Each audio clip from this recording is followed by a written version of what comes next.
Welcome to the Uplifters, where we share stories of courage, transformation, and the brave leaps that change everything. I'm your host, Aranza Savas, and today I am thrilled to introduce you to Emily Levin, who was nominated for the show by Susanna Ludwig, who was in one of our earlier episodes.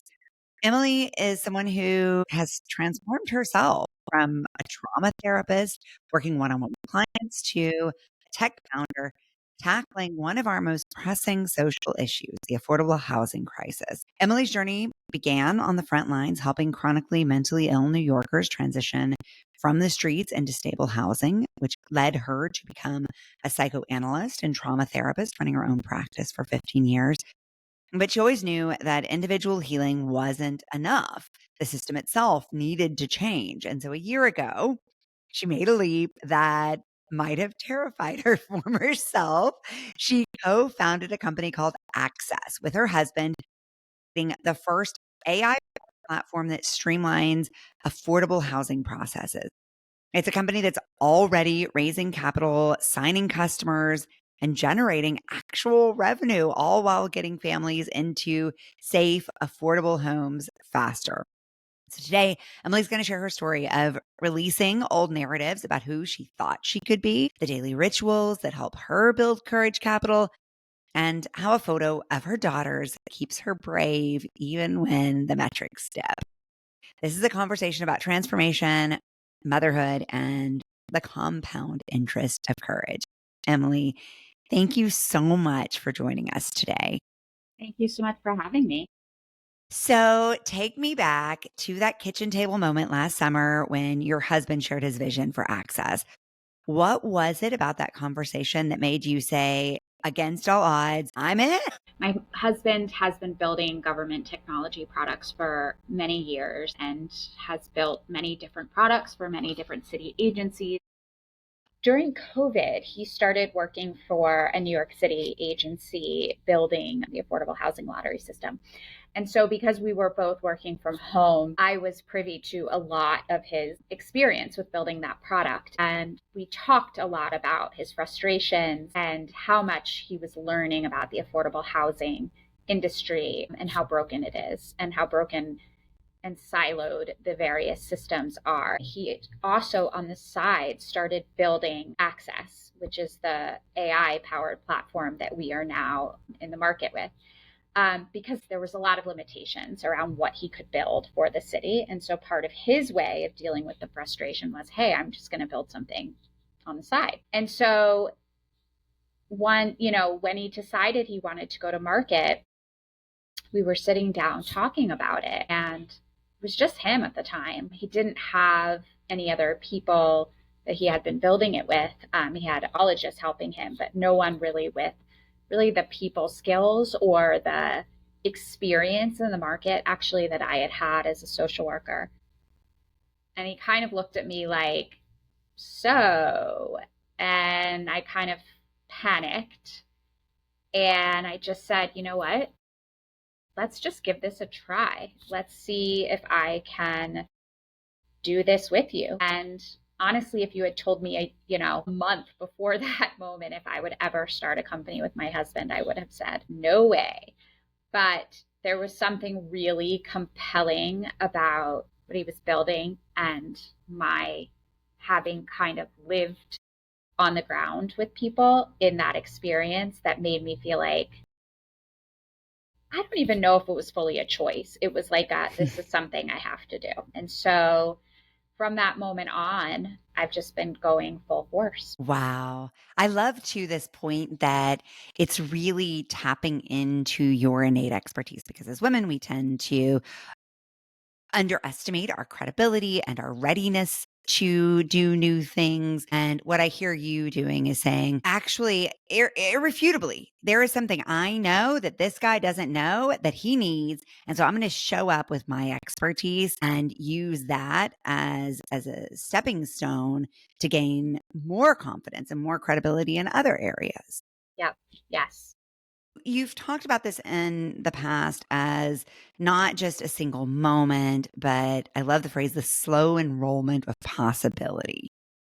What does that phrase mean for you? As a therapist, working for, 20 years, listening to people, I kind of started to feel like a spectator into all of these amazing, brave experiences that people were flying off into. I guess I kind of was slowly signing myself up to eventually kind of join in there with them, and not be a spectator. Now, obviously, there's something very active about listening to people and their life experience. It's not like I was just on the sidelines, but I wanted to build something like a lot of them were. I started to get a lot of women in my practice that were mid to senior career, who were working in banking and working in startups, going to business school. And there was some envy. And I always like to think of envy as a really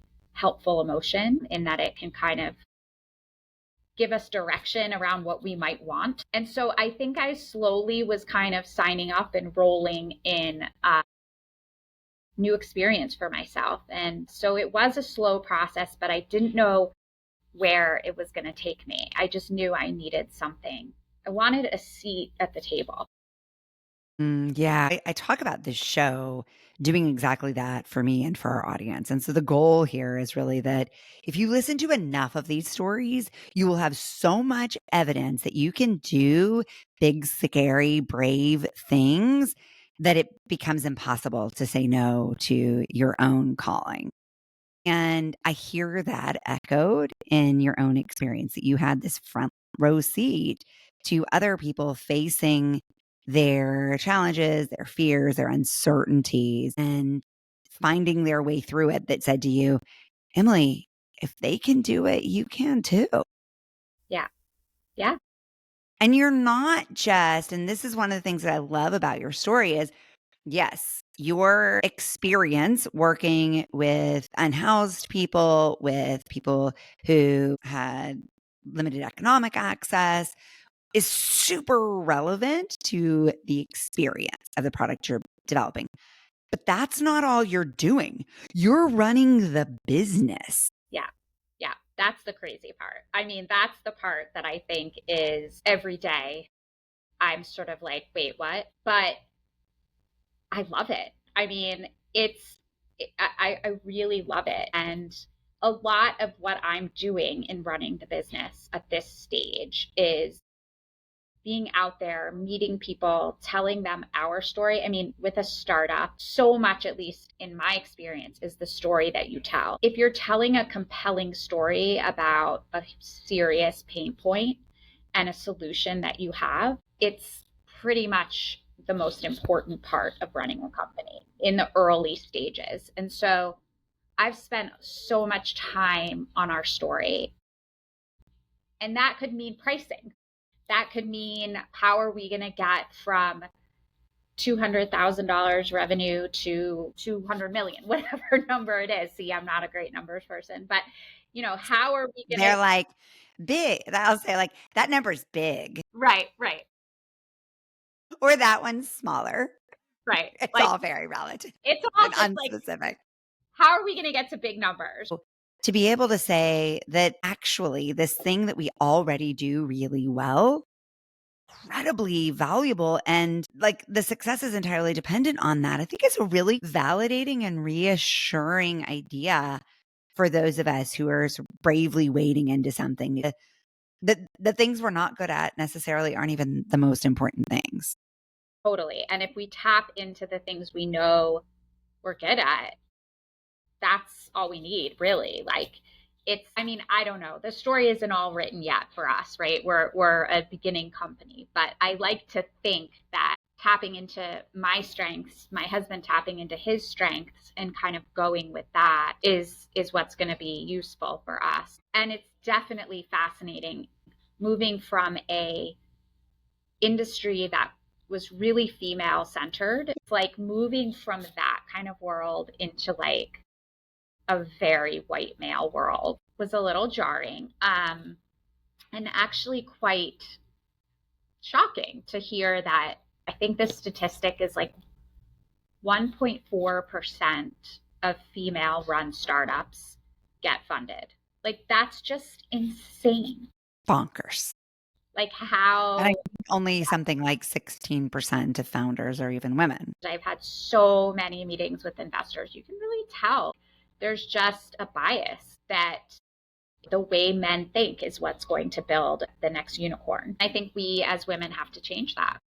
Men certainly aren't going to change that. No, no, if they're given the money, why would they? Yeah. Yeah. Yeah, it is on us. I think that's important to acknowledge too, this idea that I hear in your telling of this that you are leading from your strengths, not just as an individual, but as a woman. And so you're saying, this is what makes me different. And this is what makes me better prepared to lead this particular mission.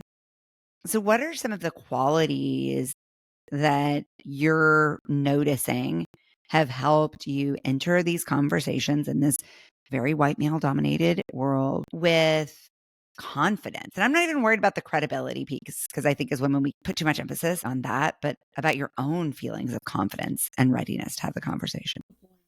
And a lot of it is practice over time, just continuing to do it. The practice of play is a big piece that comes to mind for me. I sort of conjure up memories of playing when I was a little kid. When kids are playing, everything they're doing is made up, right? Mm, I remember playing that I was a real estate agent as a kid for hours in my room. I would like draw pictures of houses and I would like pretend like I was showing people the house. And I was super into it. I was an architect, I was a therapist. I had so many different careers as a kid. And I didn't know what I was doing. It was like all made up, but I loved it. And it was this magical world. Some point in adolescence, that kind of stopped because we enter into a different kind of peer world. And honestly, sometimes I will sort of bring that time back where I'm like, you know what? I'm just going to play that I'm a startup founder.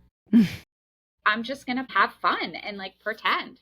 And eventually, maybe it won't be pretend anymore. Like it isn't actually pretend. So that's been something that I actually have found really useful and exciting. So I think that's a big one. Community. I've worked really hard to find other founders, just participated in the Robin Hood Foundation has a accelerator for impact founders. And it was a 5-month program where we all work together. They give us investment and we work as a community on learning a lot of different kind of foundational skills that you need in order to run a startup.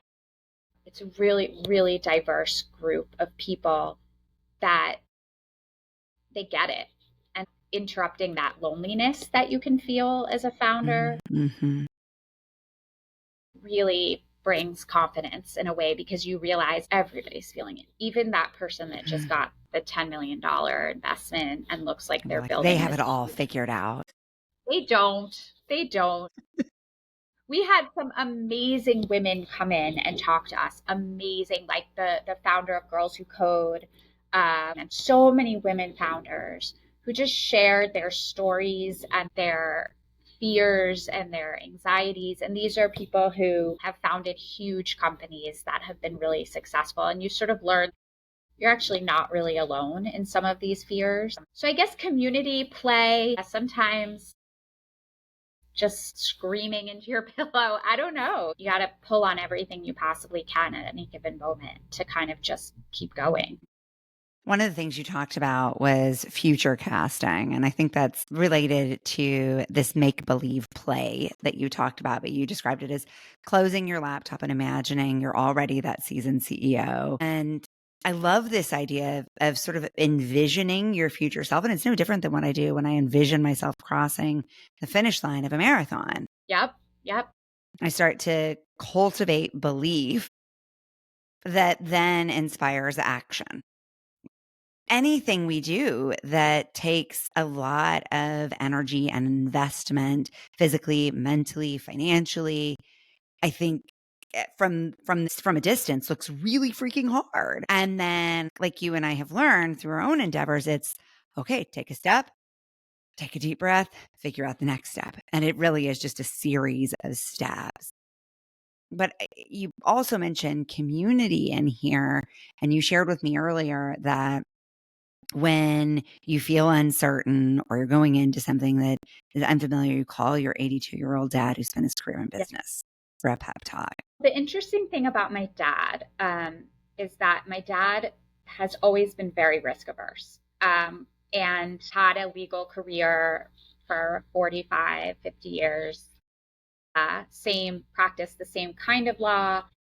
Yet, when he's talking to me, especially as an 82-year-old who's retired and, he's raised his kids, he has his retirement, like he's on the other side of a lot of scary things I think we go through and maybe into a different stage of his life. There's a certain calm when he listens to the risks I'm taking and a certain excitement that I think he feels living kind of vicariously.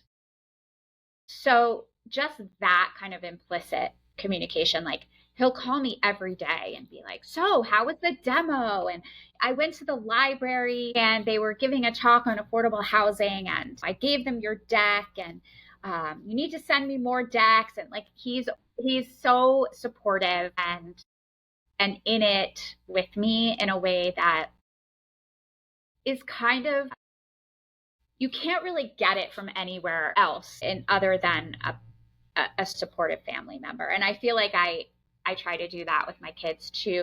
In fact, my daughter will be interning for us this summer. She's 13, not sure what she's going to be doing, but she's going to be our intern.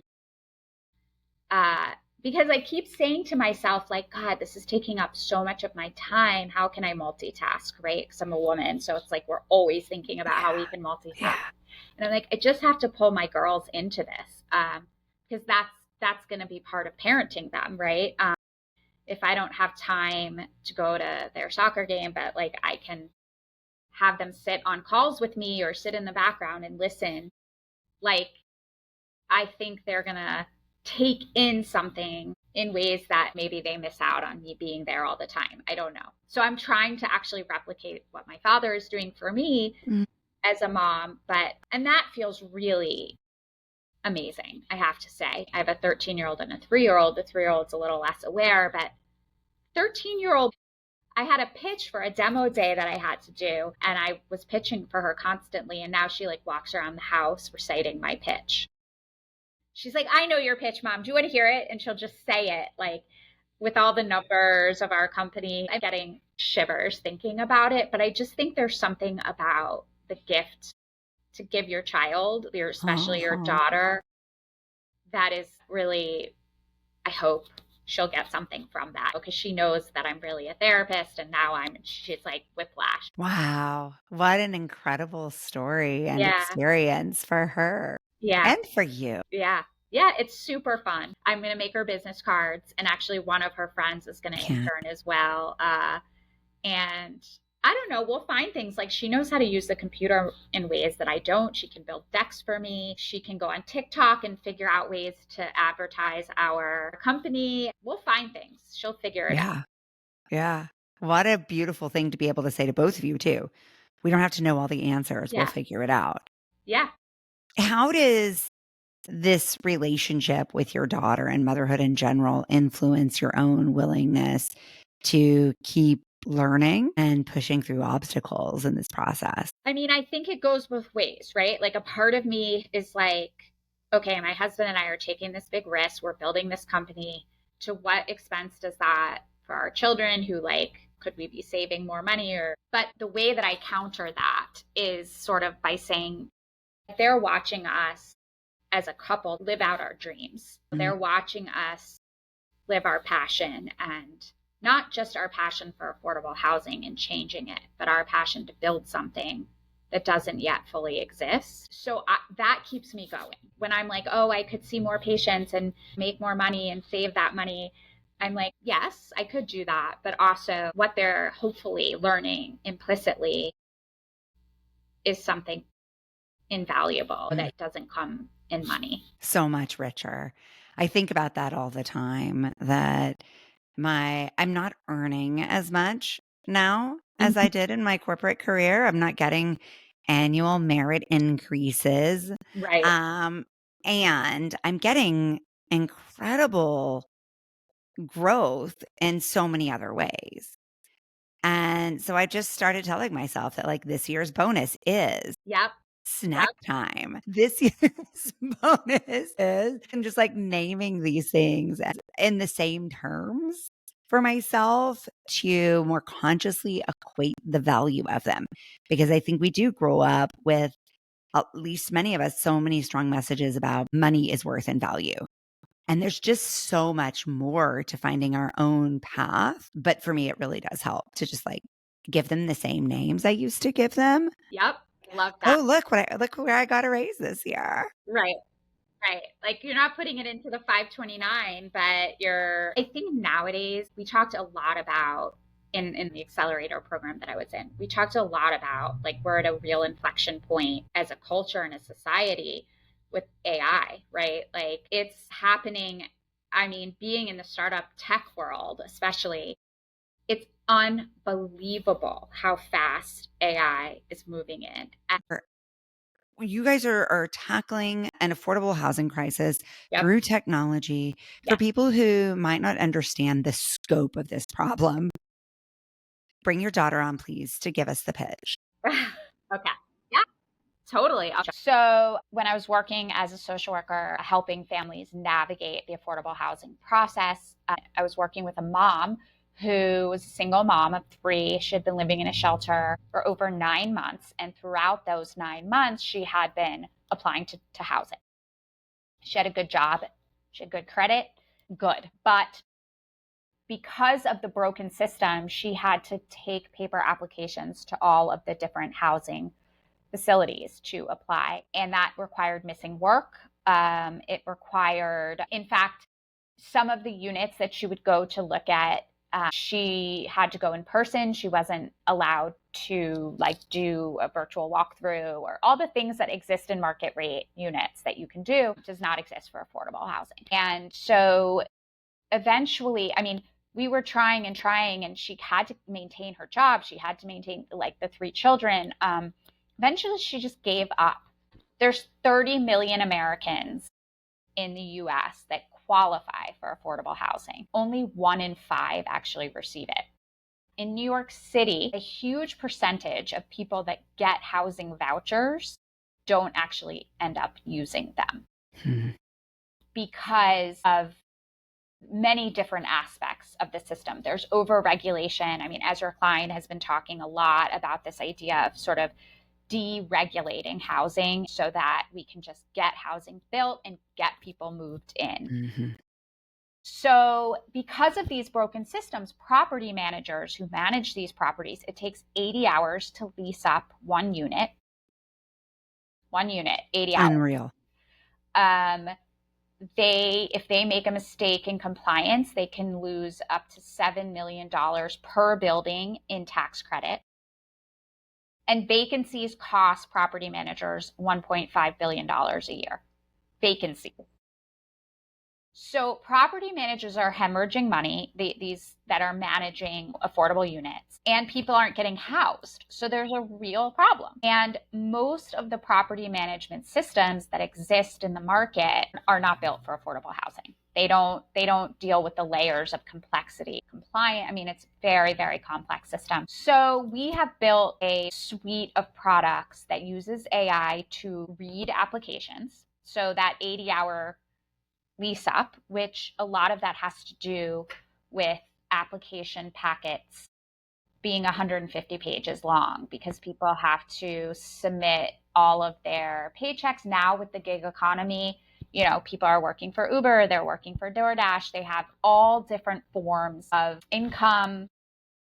There's many, many different things that go into an application, and our system cuts down that process from 80 hours into minutes. So it cuts the lease up time for property managers, so it saves them money and it gets people housed faster. We also have a waitlist management product. Now property managers are using pen and paper for a waitlist. Imagine the average wait time to get into affordable housing is like 9 years or something because the waitlist is on pen and paper. So someone's up for a unit, they go through the waitlist. Half of those people have already been housed. Half of those people are no longer eligible. Some of them aren't even alive. Some of them have moved out of the country. So our system, And I'm sure they just reach out and they're like, hey, you're up. And then there's some waiting period for that person to answer until finally they're kicked out of the queue. And then we go through it again. yeah, I mean, it's absurd. They'll send a letter in the mail to the Because people address. who are looking for a house have super stable residences in general, Totally. right? Yeah. Totally. So they're sending it Makes to sense. someone's grandmother. It's all just to sort of check off the box. It's not the operator's fault. There just isn't any other better solution. The statistics say that like 95% of people living in poverty have cell phones. So sometimes people will say to us, well, these people don't have technology. Like, how are you going to use technology? That's not actually the facts. People have cell phones. There's all kinds of subsidies to get a cell phone. So we send emails or texts to people through our waitlist system every month saying, are you still interested in this unit?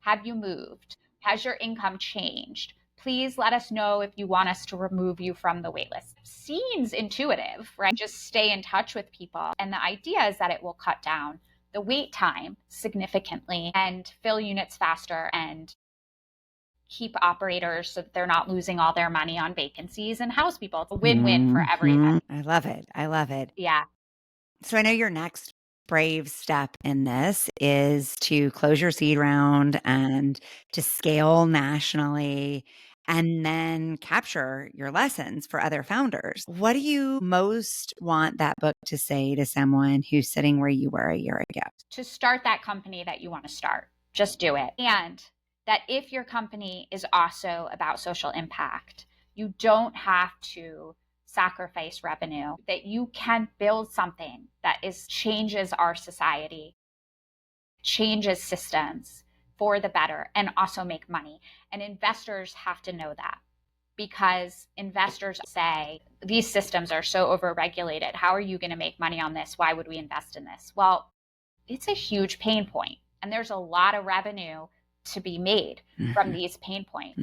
And you don't have to sacrifice one for the other. And so I want to see more female founders in the impact space who are also raising capital and paying themselves. And I think all of those things can happen. What would you say then to the person who describes themselves as words and feelings, not numbers and capital? Yeah, that's me. Oh, there's people who can teach you things. If you are passionate about something, the numbers come. They do. Mm. They come together, right? You can hire somebody to do numbers. You cannot hire somebody to have your passion and your belief in something. And so I think just start, learn, grow, see what happens, and just live on the edge. To know that that's what we're doing and it's by choice, and living on the edge is like, instead of it being a place to tumble to your death, it could be a place to jump into a beautiful crystal ocean, right? Totally. I hope. The chances are you're going to swim. Yeah, you have. You'll figure it out. As uplifters, we love to lift up other uplifters. How can we as a community come together to support you and this incredible mission? That's such a sweet offering. Tell our story to everybody. Go to our website. Tell investors to check us out. Our website is Axccess, AXCCES.com. And who would you like to nominate for the uplifters? So I would like to nominate my friend Holly Diamond, who is a fellow founder who is incredible. I won't tell her story because I want her to tell her story, but she is an immigrant who has done amazing, amazing things and has so many incredible stories. Every time she talks, I cry. You will be blown away. I can't wait to meet her. Yeah.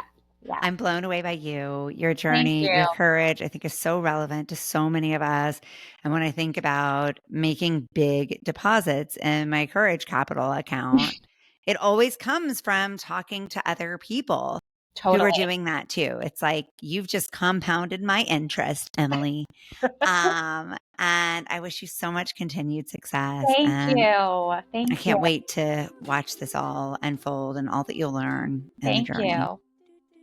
Thanks for watching the Uplifters podcast. If this inspired you, hit subscribe and tap the bell to stay uplifted. Give this video a thumbs up and share it with someone who needs a little lift today. Big love. Painted water sunshine with rosemary and thyme. Dwell in the perplexing, though you find it vexing. Toss a star and hover, be your own best lover. Relish in a new prime, plant a tree in springtime. Dance with idle hindsight, bring the sun to twilight.